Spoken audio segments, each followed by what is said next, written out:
Good day mga ka-soilmate. March 10, nasa Burnaby kami. Ito, kala ko nakaligtas ang BC for the snow. Hindi pala. Snow time. To, meron siya. Sa Langley, meron, pero hindi ganito karami. Yeah. So, magpapalit kami ng tire kasi yung isa naming tire ng sasakyan namin na puncture ng nails kasi maraming construction going on. Kaya dito kami ngayon sa Burnaby, sa open road Burnaby to change our tire. Kala ko makakasave ako this month. Nako.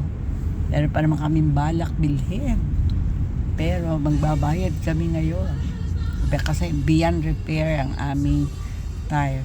So ito, just wanted you to see ano yung isdo sa BC, British Columbia.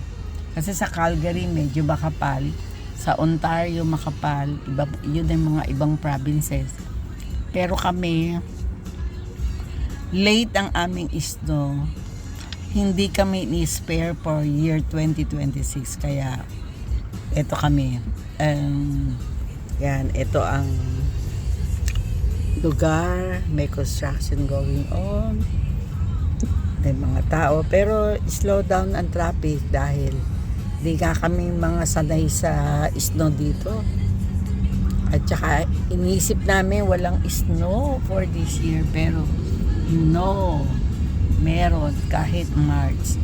Ang nasayahan lang ako kasi doon tinignan ko kanina yung aking hellebores, meron pa rin, hindi naman, hopefully hindi siya mamatay kasi winter flower nga pala yun. Pero ganun pa man, worried ako kasi ang ganda-ganda niya, parang hinayang naman ako kung mamamatay. So eto, kita niyo yung mga bubong puti, yung mga building, yung mga grasses, ayan. So that's all for today. Bye for now. I'll Lucas again from Langley, BC. Enjoy your day.